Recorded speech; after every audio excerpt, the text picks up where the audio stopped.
nuestro, porque no hay nada imposible para Dios. Lucas 1:37.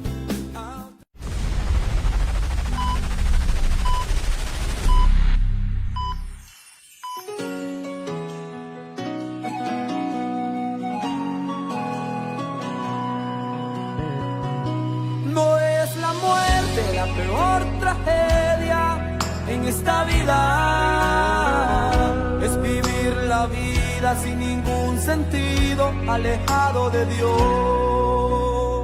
Del calabozo al trono, en un menos esperar, y un gran peso de gloria, después de llorar, sopló Jesús mi vela, cuando guiando fue paz, y elevó mi cabeza, para ponerme a reinar, soy sacerdote y rey. Para alcanzar la victoria debí pasar por el valle de prueba en Acor, porque el sendero del triunfo fue hacia abajo para subir, pues moriremos cuando no nos levantamos de allí. Mas estuvo una palabra que me dio el calabozo al trono. Poderoso el nombre de nuestro Dios. Damos la alabanza, damos el agradecimiento, damos la adoración a nuestro Dios en esta maravillosa mañana por su grande amor, por su grande misericordia. A Él sea la gloria, a Él sea la exaltación. Todo se lo debemos a nuestro Dios. Para nosotros, créame que es un gran privilegio, créame que es una gran oportunidad el poder estar en este lugar, primeramente para exaltar, para bendecir y glorificar el nombre de nuestro Dios, pero también para llegar a donde usted se encuentra con un consejo de la palabra de nuestro Dios. Bienvenidos a Tiempo de Gracia. Gracias por ser parte de este ministerio a través de sus oraciones. Su apoyo es muy importante para nosotros. El día de ayer comenzamos a hablar acerca del Espíritu Santo. Hablamos que el Espíritu Santo siempre existe, siempre ha existido, porque el Espíritu Santo es Dios. Decíamos que el Espíritu Santo está en la iglesia y con la iglesia, en cada creyente, en cada cristiano. Es Él el que nos guía a toda verdad, es Él el que nos enseña todas las cosas. Por eso decíamos ayer que Jesús dijo que convenía que Él se fuera. Libro de San Juan, capítulo 26, versículo 7. Porque si Él no se fuera, el Consolador no vendría. Pero Él dijo, mas si me fuere, os lo enviaré. Y con el advenimiento del Espíritu Santo dio inicio la iglesia. Usted recuerde que Jesús estuvo aquí y ascendió para tomar el puesto de gran sumo sacerdote, un puesto que no había ocupado antes. Y también vino el Espíritu Santo y está aquí en esta administración, también ocupando un puesto que no había ocupado antes. Pero también el Espíritu Santo se va a marcharse un día y llevará consigo a la iglesia, a la novia de Jesucristo. Pero hoy vamos a hablar acerca de un espíritu, un propósito. Siempre bajo el tema del Espíritu Santo. Voy a comenzar esta mañana hablándole un poco acerca de lo que el Espíritu Santo hizo en y a través de la vida de José. No tengo el tiempo para decirle mucho, pero quiero comenzar diciéndole esta mañana que en el tiempo que José estaba en Egipto, el faraón de ese tiempo reconocía, ¿verdad? Reconocía que en la vida de José estaba el poder del Espíritu Santo. Había algo diferente, había algo inusual en la vida de este joven. Humanamente, José era como los demás jóvenes. ¿Qué lo hacía inusual? ¿Cuál era la fuente de poder en la vida de José?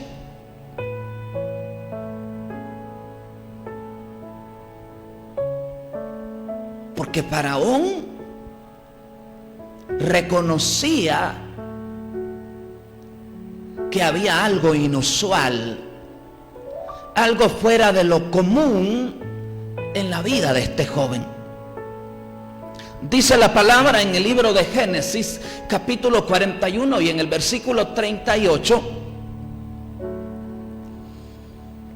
Y dijo Faraón a sus siervos: ¿acaso hallaremos a otro hombre como este, en quien esté el Espíritu de Dios? Pregunto, ¿sabía Faraón de quién estaba hablando? ¿Sabía algo este Faraón de la tercera persona de la deidad?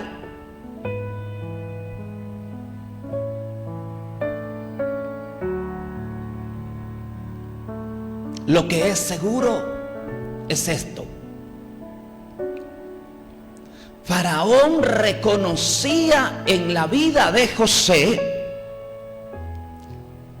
la sabiduría, el conocimiento y el poder sobrenatural que había en él. Un poder más grande que cualquier poder ser humano. Y lo identificó muy bien.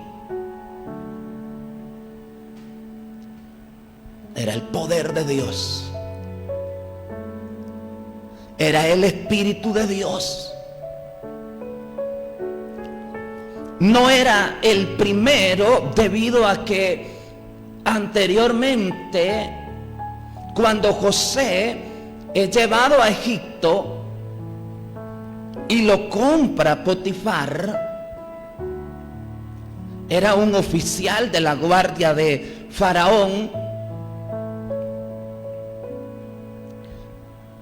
Este hombre dice, hablando en el capítulo 39, del versículo 1 al versículo 6, usted lo puede leer ahí en casa. Dice que José estaba ahí en la casa de su amo, el egipcio, como esclavo. Y dice el versículo 2 que Jehová estaba con José. Y fue José un varón próspero, José es un ejemplo maravilloso de mayordomía, de un buen administrador, de alguien que está lleno de la sabiduría de Dios.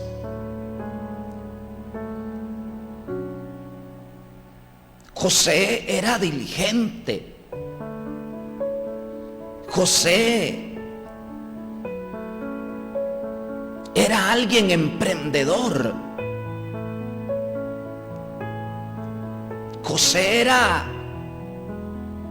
algo impresionante. Era brillante José en cuanto a los números. Le daban el cargo de algo y eso que emprendía, Jehová lo hacía prosperar en su mano. Y dice la Biblia que Potifar vio que Jehová estaba con José. Le fue delegando más responsabilidad, fue poniendo todo lo de su casa, luego lo del campo, y no se preocupaba de nada más que del pan que comía. Pero José no prosperaba solamente así nomás. La gente que le rodeaba miraba la diligencia. La Biblia dice que el alma diligente será prosperada. Miraba el desempeño, miraba el rendimiento, el eficaz trabajo que desempeñaba, la honradez, la integridad. Era eficiente. No esperaba como un robot que le dijeran que hiciera esto, que hiciera lo otro. Él se adelantaba. Y cuando le presenta a Faraón, después de todo el proceso largo que había pasado, recuerde que casi fue olvidado en la cárcel. Tuvo un proceso de unos 13 años duros, difíciles. Pero era un tiempo de preparación. Dígame si no es un ejemplo maravilloso de cambio, un ejemplo extraordinario de mayordomía, de pasar de un esclavo a ser el segundo en la nación más poderosa del mundo de ese entonces, y solo el rey estaba antes que él. Pero cuando tuvo la ocasión de pecar, prefirió correr, se guardó para Dios, y eso era la clave del éxito. Era Jehová en su vida, era Dios en su vida, estaba lleno del Espíritu de Dios. Cuando le presenta el plan de cómo hacer en ese tiempo de crisis a Faraón, al ver esa destreza, al ver esos cálculos matemáticos, dijo Faraón: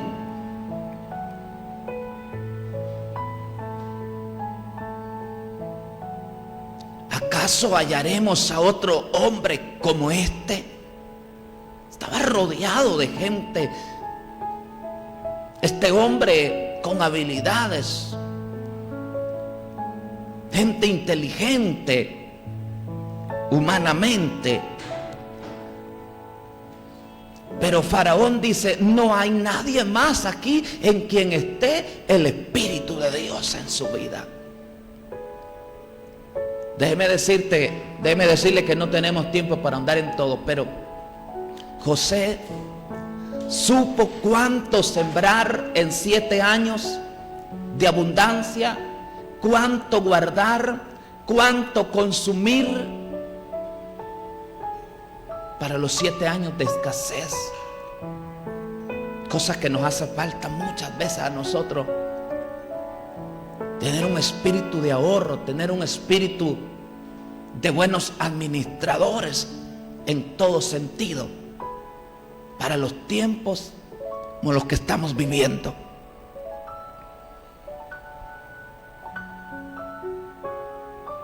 Esa era la fuente de su poder, la fuente de su brillante sabiduría, de su impresionante conocimiento, era el Espíritu de Dios. Número 2, le quiero hablar esta mañana de lo que sucedió cuando la construcción del tabernáculo de reunión, lo que hizo el Espíritu Santo en la obra del tabernáculo de reunión.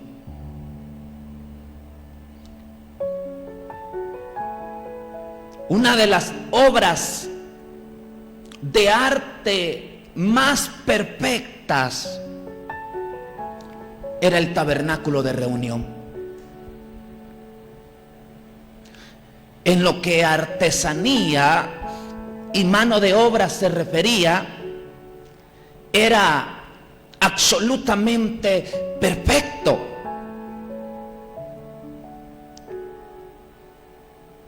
Una perfección impresionante. Aún los arquitectos temporales de esta época se maravillan con las destrezas, las habilidades de los hombres que trabajaron en el tabernáculo de reunión. La palabra de Dios dice lo siguiente: Éxodo capítulo 31, versículo 3 al versículo 5. Dice el versículo 3: y lo he llenado del Espíritu de Dios.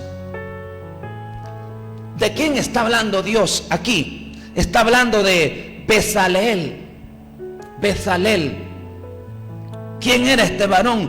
Era el artesano en jefe. A este hombre, dice Dios, lo he llenado del Espíritu de Dios, en sabiduría y en inteligencia, en ciencia y en toda arte. Versículo 4: para inventar diseños, para trabajar en oro, en plata y en bronce. Versículo 5: y en artificio de piedras para engastarlas, y en artificio de madera para trabajar en toda clase de labor. Mire qué impresionante. El Espíritu Santo trabajó por medio de estos hombres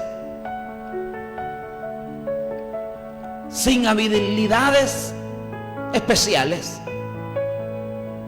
Repito, al igual que José, estos hombres eran hombres comunes, no tenían habilidades especiales. Pero Dios, por medio del Espíritu Santo, tomó sus mentes, tomó sus manos, y se volvieron la perfección absoluta en sus habilidades.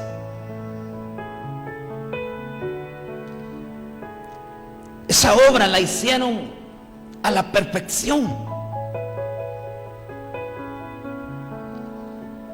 El tabernáculo de reunión debía ser erigido según el plan divino, sin imperfecciones en su diseño o en su construcción.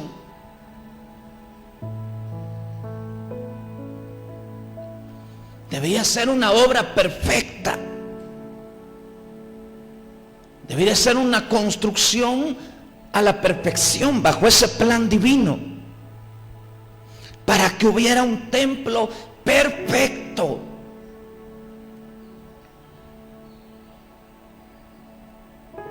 En el cual Dios pudiera morar.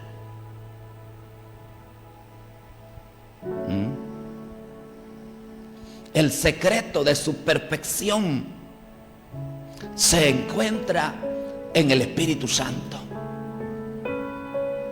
Ese era el secreto de la perfección de esa obra, construida al aire libre. Era para casa de Dios. Era para que allí morara Dios.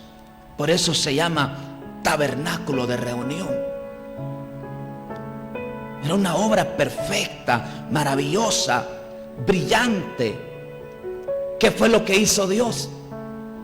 Tomó a este hombre, Bezalel, y lo llenó de sabiduría. Lo llenó de conocimiento, de inteligencia de arriba, de Dios. Es decir, lo llenó del Espíritu de Dios.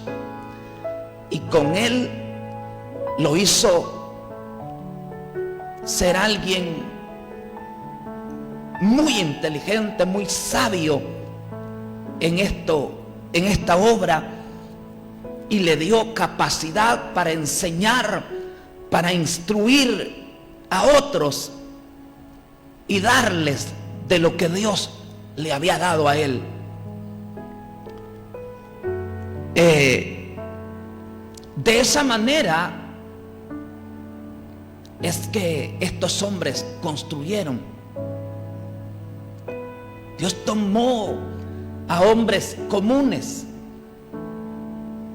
y los llenó del Espíritu de él.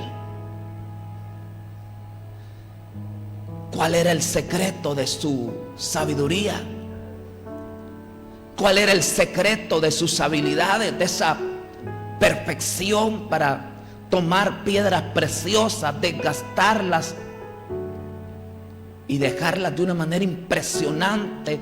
Cada obra en cuanto a oro, en bronce, piedras preciosas, en madera, una obra brillante, una obra perfecta. Repito, aún los arquitectos de este tiempo se maravillan con esa destreza, con esa habilidad que tuvieron estos varones en la construcción del tabernáculo de reunión. ¿Dónde estaba el secreto? ¿Dónde estaba la fuente de esa sabiduría? En la misma persona que estaba en José, en el Espíritu Santo. La tercera persona de la Trinidad, el poder de la Trinidad, el Consolador, el Maestro, el que está con nosotros hoy en día. Recuerde que Jesucristo está sentado a la diestra del Padre, coronado de honra y de gloria. Dios está sentado en su trono, pero el Espíritu Santo, que es Dios, mora en nosotros. Por eso Jesucristo dijo en el capítulo 14, versículos 16 y 17 de San Juan: y yo rogaré al Padre y os dará otro Consolador para que esté con vosotros para siempre, el cual el mundo no puede recibir porque no le ve ni le conoce, pero vosotros le conocéis porque está con vosotros, mora con vosotros y estará en vosotros. Y vino el Espíritu Santo y está aquí. Por eso decíamos ayer, estamos viviendo Pentecostés. Número uno, hemos hablado de la vida de José y que el Espíritu de Dios estaba en él.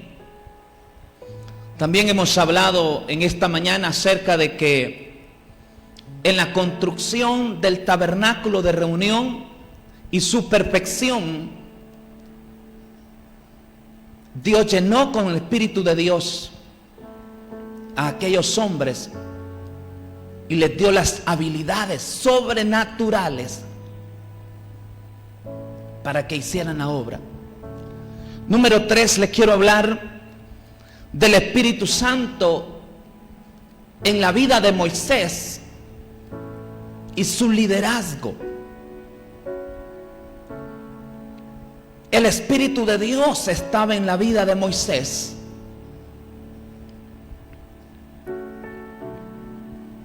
también en lo natural un hombre común, con las mismas pasiones de un hombre actual, pero fue uno de los líderes más extraordinarios que pudo tener la nación de Israel.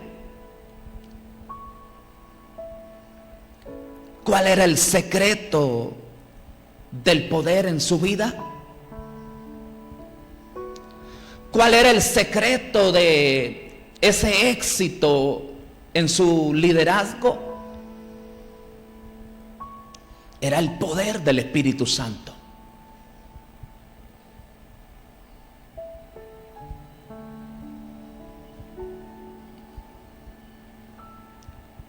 Moisés, aunque era un excelente líder, necesitaba ayuda. Dios lo sabía.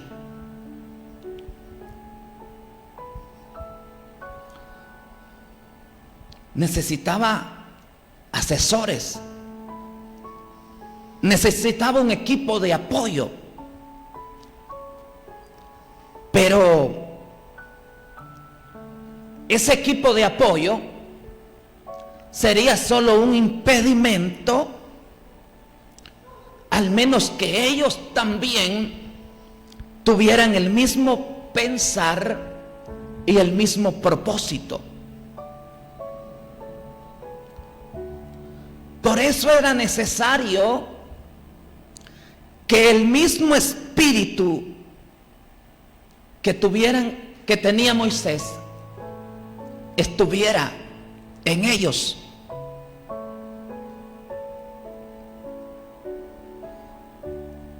Que el espíritu que había dentro de Moisés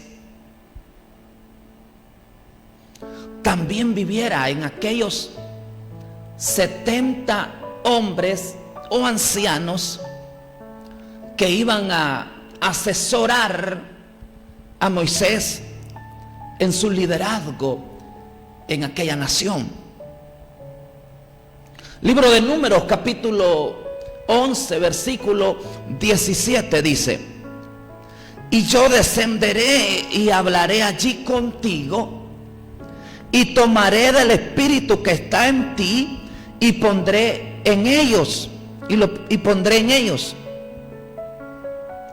y llevarán contigo la carga del pueblo, y no la llevarás tú solo.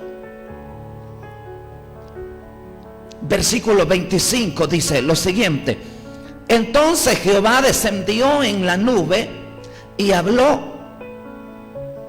y tomó del espíritu que estaba en él, hablando de Moisés, y lo puso en los 70 varones ancianos, y cuando posó sobre ellos el espíritu, profetizaron y no cesaron.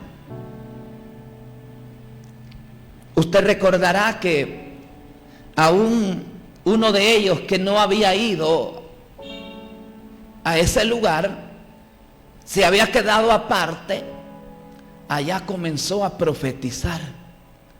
¿Qué es lo que había pasado? Que Dios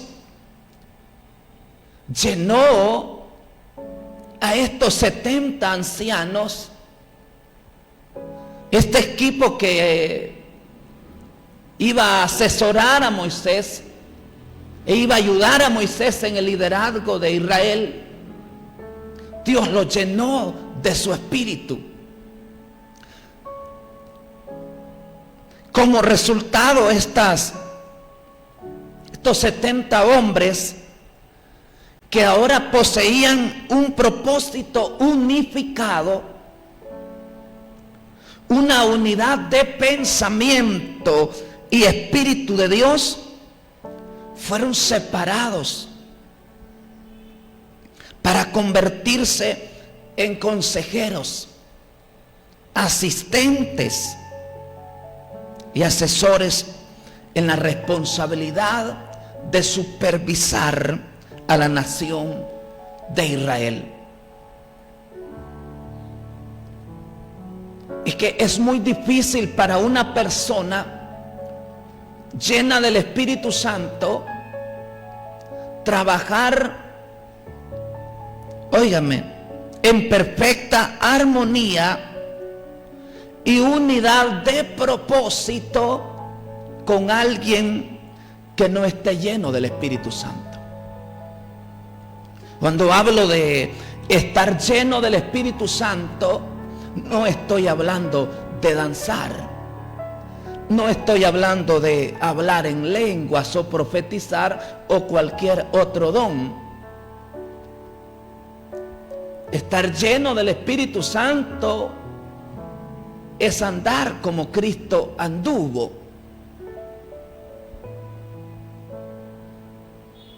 La llenura del Espíritu Santo no tiene nada que ver con correr. La gente corre por emoción. No tiene que ver con dones, porque los dones son irrevocables. Y eso no necesariamente está hablando de llenura del Espíritu Santo. Es más, uno de los conceptos, vamos a hablar más adelante de ello, pero uno de los conceptos más equivocados es en cuanto al bautismo del Espíritu Santo. Pero tendremos ocasión para hablar de ello. Hay mucho que hablar del Espíritu Santo.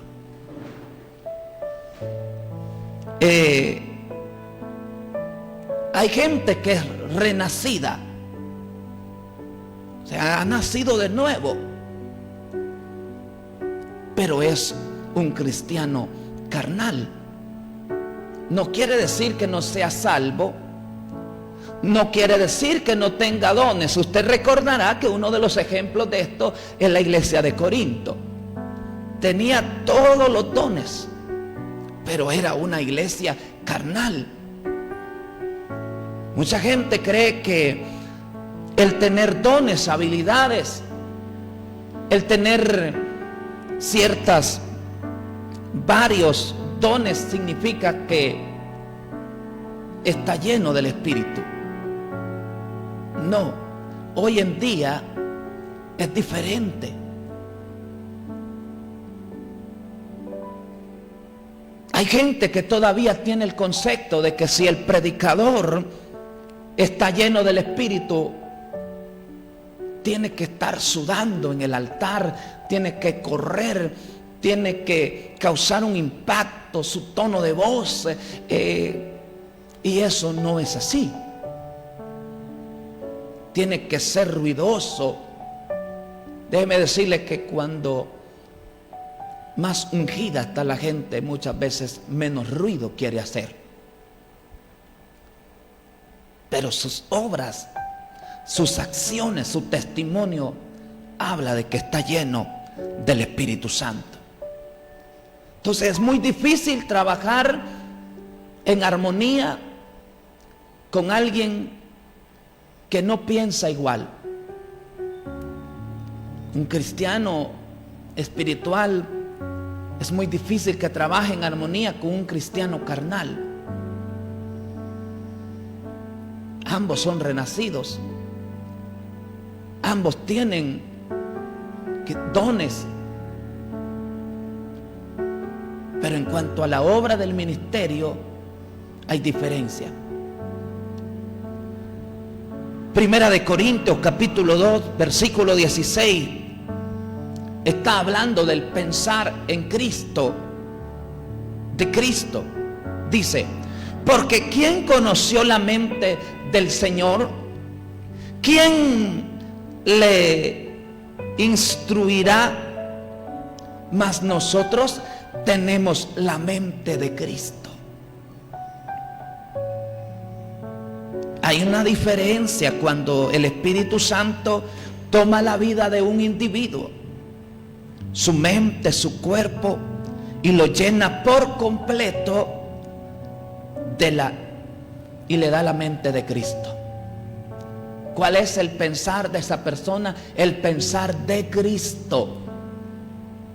El pensar de Cristo. Por eso es que Le mencionaba el ejemplo de la iglesia de Corinto. Primera de Corintios 1:10. ¿Por qué? Porque yo he escuchado a la gente en este tiempo decir, le cayó el Espíritu. Hay unos que cantan por ahí, dice, se me metió Jesús.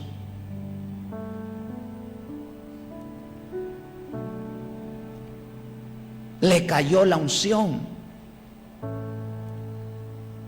Y cuando habla de lo que está haciendo esa persona, habla de que remolinea, que corre, que salta, que cae al suelo, que llora.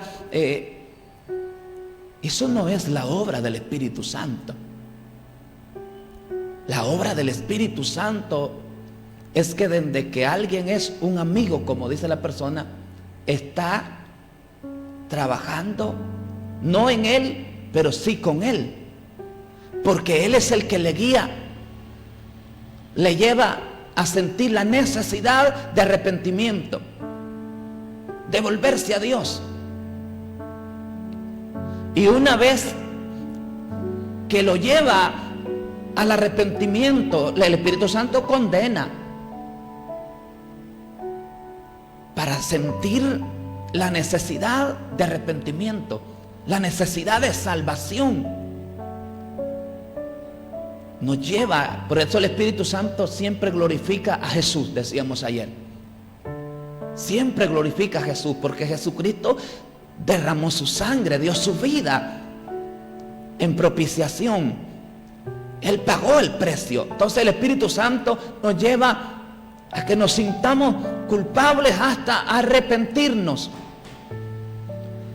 Y cuando la persona se vuelve a Dios por el Espíritu Santo, es sellada con el Espíritu Santo de la promesa y recibe las arras del Espíritu. Es la primicia, es la garantía. Por eso mucha gente no entiende, dice que hay gente que ha sido salva y que después se pierde. No.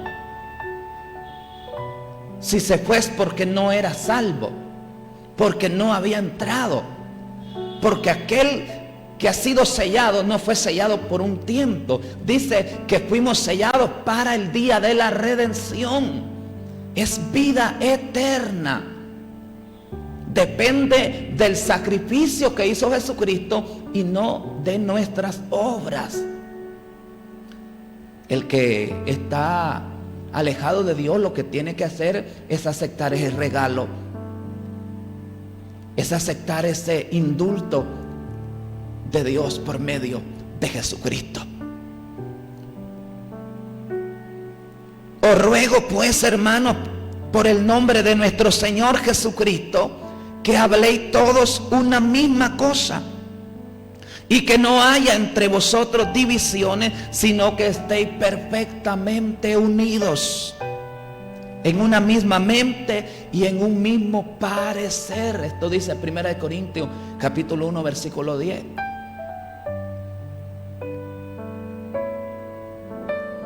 Ese es el pensar de Cristo y ese debe de ser el pensar de la iglesia.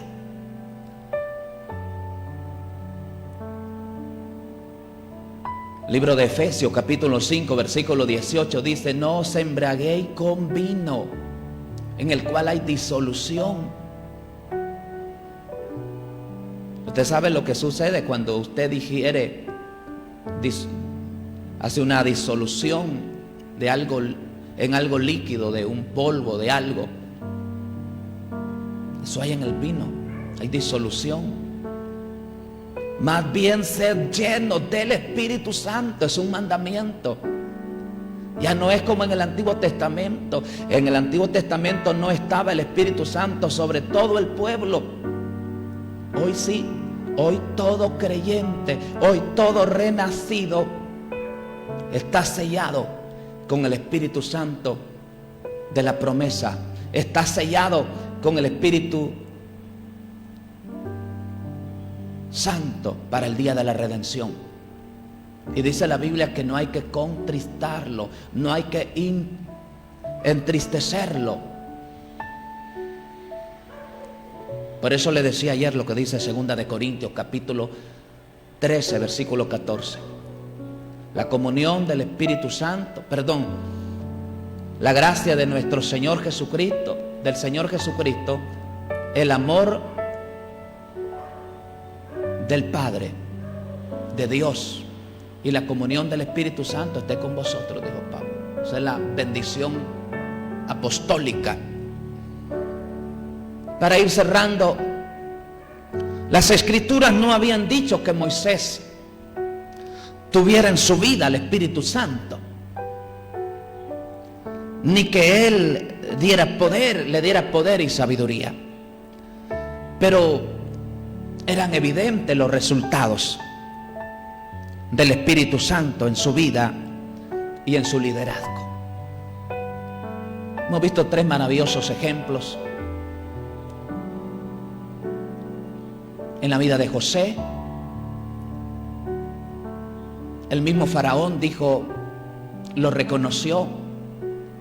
Creo que Dios mismo, ese mismo espíritu que estaba en José, puso esas palabras en Faraón. Creo que humanamente no tenía idea de lo que estaba diciendo. Llenó de sabiduría, de inteligencia a aquellos hombres para que trabajaran en el tabernáculo de reunión. Y era el poder, el secreto del poder, de la sabiduría, del éxito, del liderazgo también en la vida de Moisés. Y tomó Dios del espíritu que estaba en Moisés, y de ese espíritu dio a aquellos 70. Por eso era un equipo unificado. Por eso dice la Biblia, 1 Corintios capítulo 2 versículo 16, que tenemos la mente de Cristo, ¿verdad? Tenemos la mente de Cristo. Ese es el pensar de Cristo en nuestra vida. Esperamos que esta palabra sea de mucha bendición para su vida. Si usted es alguien que es renacido, déjese guiar por el Espíritu Santo. Ninguna condenación hay para los que están en Cristo, para los que no andan conforme a la carne, sino conforme al Espíritu. Si usted no ha entregado su vida a Dios, yo le invito que esta mañana haga las paces con Él. Él nos ha entregado el ministerio de la reconciliación. Déjeme decirle que la justicia de Dios hace que usted y yo, si tuviéramos que pagar por la vida de pecado, de la cual no es libre nadie, esa justicia hace que tuviéramos que pagar en el infierno por toda la eternidad. Pero la justicia de Dios quedó satisfecha hace más de 2000 años, cuando Cristo pagó el precio, cuando Jesucristo tomó nuestro lugar y derramó su sangre, dio su vida por nosotros. La justicia de Dios quedó satisfecha. ¿Qué es lo que usted tiene que hacer? Porque aún y yendo Cristo a la cruz, usted necesita renacer. Usted necesita recibir ese indulto, esa carta de vida, esa carta de perdón. ¿Cómo lo va a hacer? Acepte el regalo. Muy fácil. Acepte el regalo que Cristo está ofreciendo. ¿Cómo lo hará? Quiero guiarle en una oración muy sencilla. Dígale conmigo: amado Jesús, reconozco que soy pecador, que mis obras no pueden comprar la salvación. Me arrepiento de todos mis pecados. Confieso con mi boca que Jesús es el Señor. Creo en mi corazón que Dios el Padre le levantó de los muertos. Entra en mi vida y hazme una nueva criatura. Amén. Si usted hizo esta oración, fue sellado con el Espíritu Santo para el día de la redención. Esperamos que sea de bendición para su vida. Gloria al Señor. Alabamos y bendecimos el nombre de nuestro Dios. Saludo muy especial para la hermanita Melissa Maradiaga, siempre en fiel sintonía del tiempo de gracia.